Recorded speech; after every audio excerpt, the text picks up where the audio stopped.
After a brutal month of university finals and staring at my laptop screen until my eyes bled, I desperately needed to unplug. I've always been an avid camper, but I usually go with friends. This time, I wanted complete isolation. I wanted to hear absolutely nothing but the wind. I chose a state park about 3 hours north.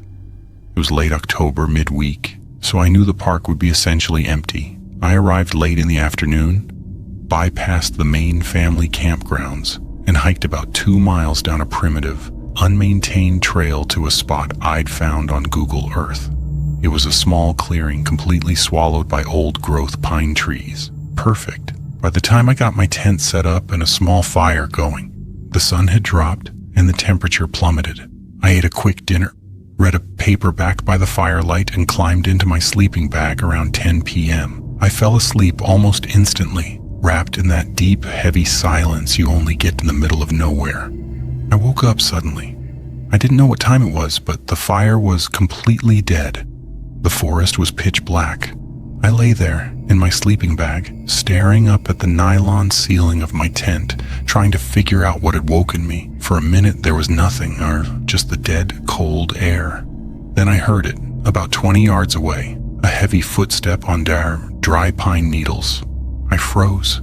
I told myself it was a deer or a raccoon. I waited for the erratic, quick scuffling sounds an animal makes. Then I heard it again. It was slow, deliberate, and heavy. It was the distinct rhythm of something walking on 2 legs. The footsteps slowly began to circle my tent.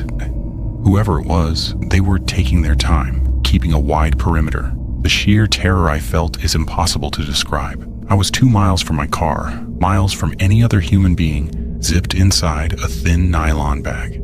I reached into my backpack and gripped my heavy steel flashlight, my knuckles turning white. The circling stopped. The footsteps started moving directly toward the tent. They stopped right outside the thin wall of my tent, inches from my head. I held my breath until my lungs burned.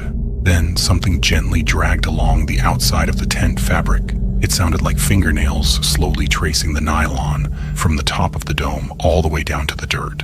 A voice, raspy and barely a whisper, spoke from the other side of the fabric. "I know you're awake." My heart hammered so hard, I thought it was going to crack my ribs. I didn't make a sound. I didn't move. "Unzip it," the voice whispered. "Just a little bit." Pure adrenaline took over. I gripped the flashlight, sat up violently, and screamed at the top of my lungs. I didn't even know what I was yelling, just a raw, guttural roar to make myself sound as dangerous as possible. I slammed the heavy end of the flashlight against the side of the tent, right where the voice was. I heard the frantic sound of boots tearing through the brush, sprinting away into the darkness of the tree line. I didn't go back to sleep. I sat in the center of the tent, clutching that flashlight, trembling until the sun finally started to bleed through the fabric. When it was bright enough to see, I unzipped the flap and stepped out. The campsite was empty, but right outside my tent, where my head had been resting, were 2 deep boot prints in the dirt, pointing directly at me.